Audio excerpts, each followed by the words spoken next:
Welcome, everybody. So today, Marvel has dug an even deeper hole, and let's just follow it down. See where this rabbit hole goes. For those of you who weren't aware, TheAtlantic.com did a piece on Marvel and why it has been failing the past few years.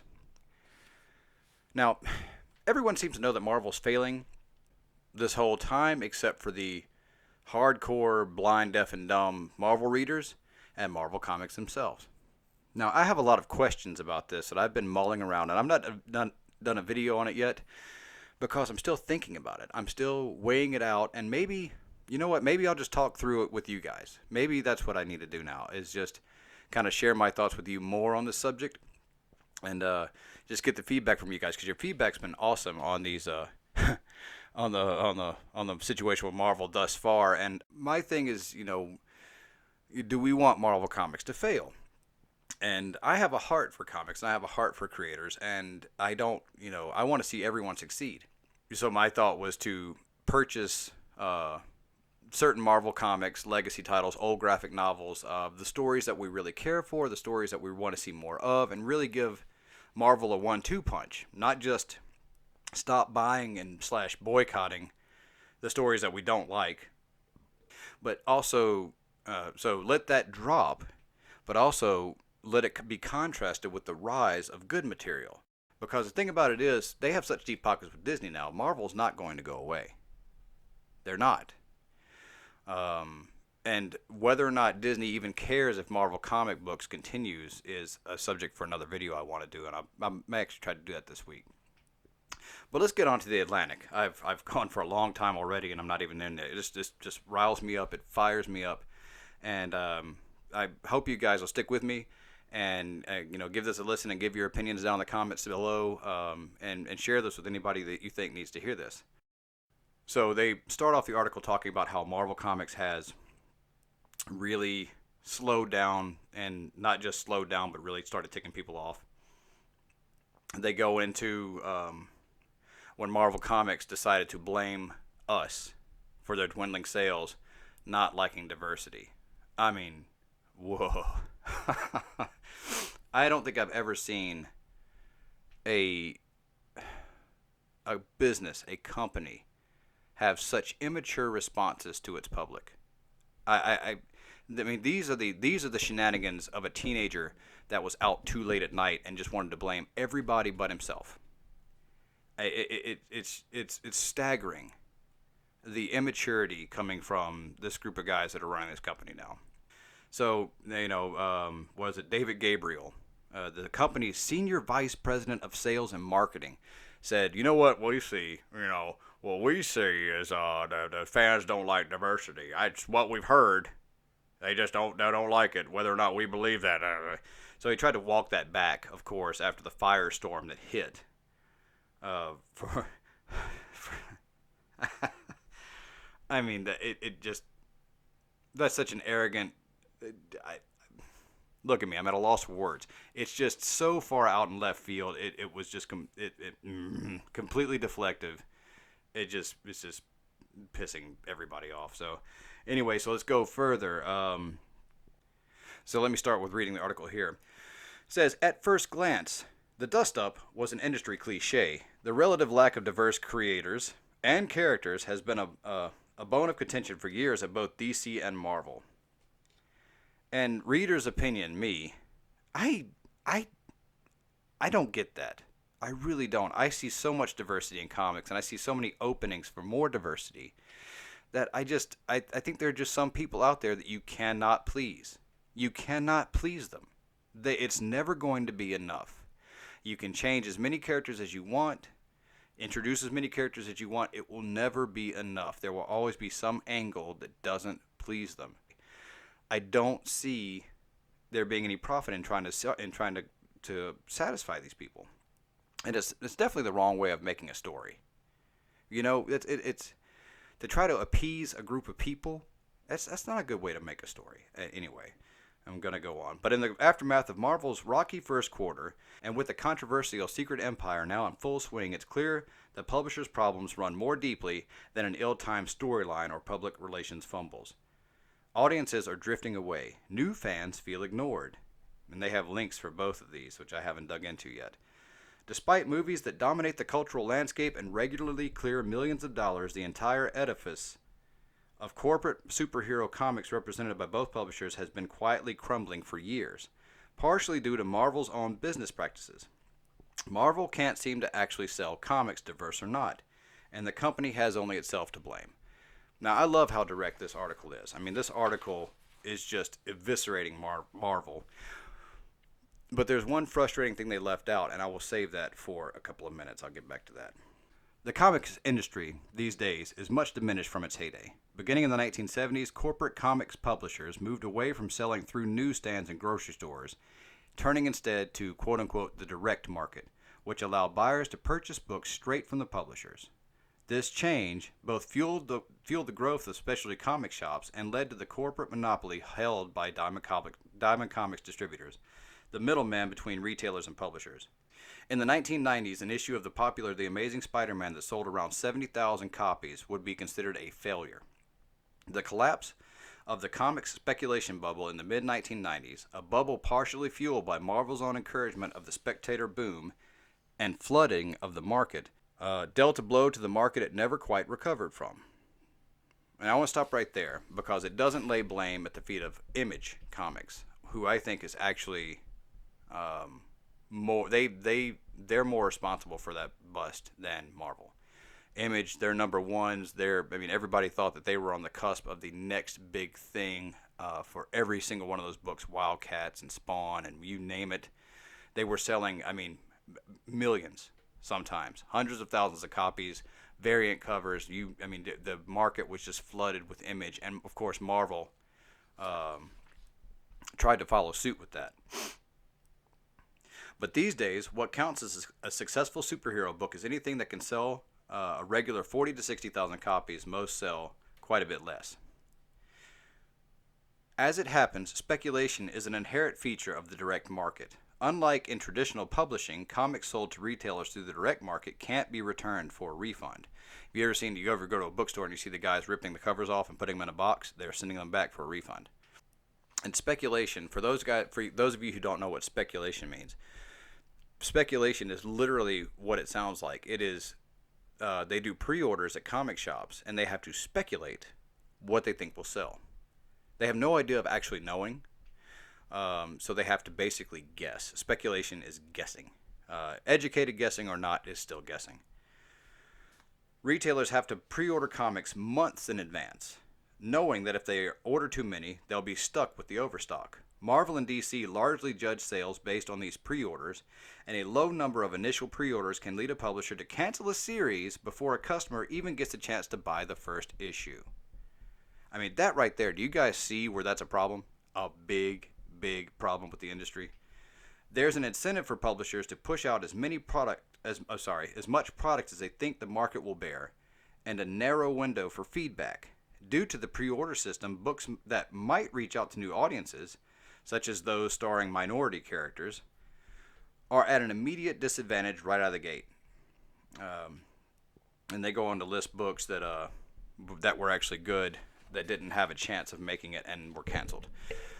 The uncertainties of the direct market are something all comic companies have to navigate, and sales gimmicks like collective variant covers and special, higher-priced issues are common. Big publishers like DC and Image enthusiastically take part in these gimmicks, but Marvel pursues them at a level that puts other publishers to shame. That is true now. Their primary trick is the consistent and damaging strategy of relaunching books with number one issues or titles. And I think what I'd like to do also is go through, I'll try to work on a video for this week as well. See, my to-do list is already piling up. Making a list of where Marvel is getting it wrong and how it's just constantly compounding on itself. And you guys, too, comment down below, what are the problems with Marvel? Aside from the social justice warrior aspect of Marvel's editorial team and writers, what else are they doing? Because this article, you guys need to read this, but I'll keep going. So let's take this example here. In 2013, the writer Al Ewing began working on Mighty Avengers, focusing on a team of community-oriented superheroes. Let me just go ahead and say, ugh. Led by Luke Cage and Jessica Jones. That's funny. That sounds a lot like another title. What's the name of that title? The Defenders. So 14 issues later, Marvel relaunched it with a new number one as Captain America and the Mighty Avengers, then canceled it 9 issues in. In 2015, Ewing began writing both New Avengers and Ultimates, which followed characters from Mighty Avengers. Marvel relaunched both a year later, again with new number ones, as Ultimates 2 and US Avengers. Sound complicated? It gets worse.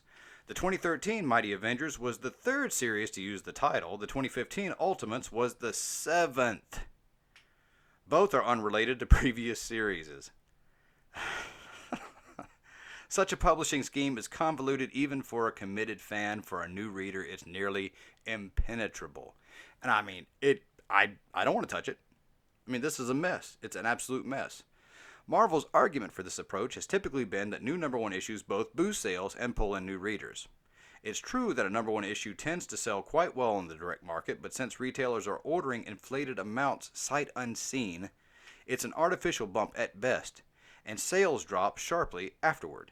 In fact, according to an exhaustive and entertaining analysis by the writer and game designer Colin Spacey Winks, this constant churn badly erodes the readership. G. Willow Wilson's excellent Miss Marvel, now I'll leave that up to you as to whether or not it's excellent or not, a series starring a young Muslim heroine from Jersey City, debuted at a circulation of roughly 50,000 before holding steady at 32,000, that's not good sales. The relaunched version a year later brought around 79,000 before dropping sharply to a current circulation of around 20,000. That's cancellation worthy. Marvel's constant relaunching has been harmful to direct market sales overall, as well as harmful to building new long-term readers. With every relaunch, it becomes easier to jump off a title. That is true. What this article is not addressing is whether or not people actually liked the story, and that's why it kept dropping. But I'll move on. So it says another source of instability lies in the way corporate superhero comics have largely moved away from long tenures by creative teams. This is absolutely true. Artists are now regularly swapped around on titles to meet increased production demands, which devalues their work in the eyes of fans and rarely lets a title build a consistent identity. Imagine a television show using a new cast and crew every few episodes for a sense of how disruptive this is. That's a valid point. Marvel and DC are both guilty of this, but neither seems to have grasped how damaging it actually is to the books themselves, and Marvel has pursued the practice for longer. Marvel's editor-in-chief, Axel Alonso, who is just an absolute genius, told an interviewer at March's Retail Summit that he didn't know if artists moved the needle, quote-unquote, anymore when it comes to sales. Oh, man. Okay. Could anybody more articulately say, I don't know anything about the comic book industry, than the leaders of Marvel when they say things like that? So, moving on, the fact that Marvel has trained audiences to regard those artists as disposable doesn't seem to have crossed his mind, nor does the possibility that buyers, like a few prospective comic fans I know, might be turned off by constantly rotating art teams. Alright, how many of you have followed a comic artist? I mean, literally picked up a book that you've never read, didn't have any interest in because of the guy drawing it. I have, tons of times. There are certain artists that I will literally pick up a book to see if I'm interested just because of the guy drawing it. I mean, in the 90s, this was huge. And maybe this is why Marvel doesn't do this, because of the artist exodus in the early 90s with Eric Larson and Todd McFarlane and all those guys going to form Image. Maybe that was where this change started from.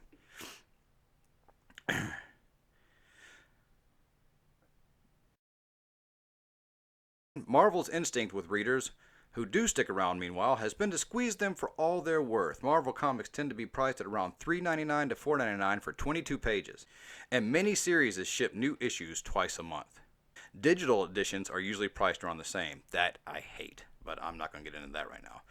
Marvel publishes around 75 ongoing series, along with miniseries and single-issue specials. DC, for comparison, made a concerted effort for the last few years to publish around 50 ongoing series, and also had trouble making them stick. April alone saw five Avengers titles books. And then there are the crossover events, yada yada yada. Reading Marvel, in other words, gets very pricey very quickly, and the resulting flood of products exhausts the retailers and ends up driving customers away. So the article goes on to talk about how Marvel's marketing and PR is in the tank, how they're not pushing new books, how actual writers and artists are going out there promoting it out of their own pocket, just trying to push the stories they're telling. And they go on to say it might be argued that Marvel has to be judicious about what books it spends money to promote, and then good word of mouth can make up all the difference for free. Again, the dropping sales numbers for Marvel's books suggest this isn't the case, but even if it were, the publisher's word of mouth lately has been abysmal, and it has. Y'all know it. The past decade has been a parade of singularly embarrassing behavior by Marvel writers and editors in public. The former editor, Stephen Wacker,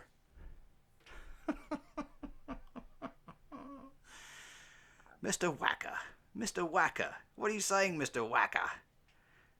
What do you do in your spare time, Mr. Wacker? Sorry, I'm going to go back.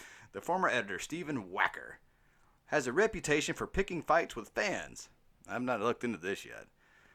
So does the Spider-Man writer Dan Slott. The writer Peter David went on a bizarre anti-Romani rant at convention. He later apologized.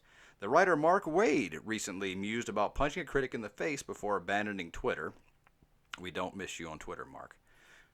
The writer of Secret Empire, Nick Spencer, our favorite Mr. Nick Spencer, has managed to become a swirl of social media sturm, all by himself, partially for his fascist Captain America storyline, and partially for his tone-deaf handling of race and general unwillingness to deal with criticism. And he's number one. So here's what I want to get into a little bit later. For all the cultural preeminence of Spider-Man or the Avengers, the superhero comics industry remains a sideshow. The media conglomerates that own DC and Marvel use both publishers largely as intellectual property farms, capitalizing on and adapting creators' work for movies, television shows, licensing, and merchandise. That's where the money is. Disney has very little incentive to invest in the future of the comic book industry or to attempt to help Marvel Comics reach new audiences when they're making millions on the latest Marvel film. If the publisher wants to pull itself out of this slump, it'll require a fundamental shift in the way the company thinks about selling comics. The trick is sustainability, not short-term profits. Ding, ding, ding, ding, ding. That's your whole number one strategy right there. Short-term profits. And that requires not just staunching the drain in customers, but actively attracting new ones. That involves figuring out what prospective readers want, not what they will simply tolerate. That's well put. So they go on to reference Image Comics, the way Image is running things. And let's face it, Image is running things the way Marvel and DC used to, and it is working out brilliantly for them. They bring up The Walking Dead. They bring up Saga. These long-running stories. While the series are long-running, they offer a consistent and contained experience with a writer and an artist working in sync and constant fan engagement. These sort of books aren't constantly relaunched, and they aren't burdened with multiple spin-offs. They're easy to follow in collected editions. They don't offer the dizzying direct market highs of a new number one, but after years, they've maintained a dependable and fervent following. Now, I want to add to that, too, that this is where your word of mouth comes in. This. When you have a story like Saga, which I've seen for years and I've never read, but I keep hearing about, that's how it builds. Because that story, I've almost picked it up 2 or 3 times now because of just how much I keep seeing about it and hearing about it. That's what gets people. That's where your word of mouth is long term. Marvel and DC might emulate this model by cutting back on the number of series they publish and the frequency with which they ship them. Both companies could be more judicious in pairing artists and writers for sustained periods, promoting series outside the usual channels, and warmly engaging with fans. So it says, and this is with a grain of salt, you guys, with me, but it says, there are signs, this is in closing, there are signs that Marvel is beginning to take reader and retailer concerns partially seriously. The company has promised that its new legacy initiative will keep crossovers to a minimum, will have fewer incessant relaunches, and will maintain a focus on diverse characters. The question is whether the company will be able to resist going back to its old habits. Nope. After all, there are only so many times you can relaunch yourself before people wonder if what you have is really worth buying. This has been a long one, you guys. This has been a really long one. And for like the 5 of you that have really stuck with me through this, let me know what you think in the comments below. I realize this was a lot to say.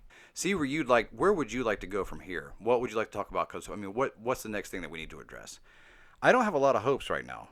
I mean, Marvel with its current lineup and team involved in charge, I don't think it's going to work. I really think there's going to have to be a real house cleaning now before they can really reset this. But let me know what you guys think. Sorry for running a bit long today. Again, I thank you for listening, and I will see you guys again tomorrow with Nick Spencer's response to this article. See you then.